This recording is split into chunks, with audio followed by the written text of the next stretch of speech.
তোমার মধ্যে অনন্তকাল বসবাসের ইচ্ছে, তোমার মধ্যে জমি জমা ঘর বাড়ি, আপাতত একতলা। হাসছো কেন? বলো, হাসছো কেন? একতলা আমার এক বিন্দু পছন্দ নয়। সকাল সন্ধে চাঁদের সাথে গপ্পগুজব তেমন উঁচু না হলে আবার বাড়ি নাকি? আচ্ছা, তাই হবে। চাঁদের গা ছুঁয়ে বাড়ি, রহস্য উপন্যাসের মতো ঘোরানো পেঁচানো সিঁড়ি, বাঁকে বাঁকে সোনালি সাজানো স্বপ্ন দৃশ্য, সিং সমেত মায়া হরিণের মুন্ডু। হাসছো কেন? বলো, হাসছো কেন? কাটা হরিণ দেয়ালে ঝুলবে অসহ্য। হরিণ থাকবে বনে, বন থাকবে আমাদের খাট পালঙ্কের চারধারে।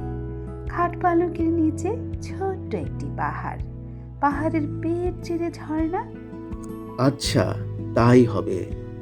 পাহাড় চিরে ঝর্ণা, ঝর্ণার উপরে কাশ্মীরি কার্পেট, সিলিংয়ে রাজস্থানী ঝাড় ঝোলে, ঝাঁঝরির মতো উপুর করা, জানালার গায়ে মেঘ, মেঘের গায়ে ফুরফুরে আদ্যির পাঞ্জাবি, পাঞ্জাবির গায়ে লখনৌ চিকনের কাজ। হাসছো কেন? বলো, হাসছো কেন?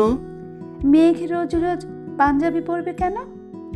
এক এক দিন পরবে বালিচুরি কিংবা খাটাওয়ের পাতলা প্রিন্ট, মাথায় বাগান খোপা, খোপায় হীরের প্রজাপতি। আচ্ছা, তাই হবে। মেঘ সাজবে জরিপার শাড়িতে, আর তখনই নহবতখানার সানাই এর জয় জয়ন্তী, আর তখনই অরণ্যের রন্ধে রন্ধে বুনো জানোয়ারের হাকডাক। খাদে ঝাঁপিয়ে পড়ার জন্য জেগে উঠবে জলপ্রপাত, শিকারের জন্য তীর ধনুক, দামামা দুন্ধভি। হাসছো কেন?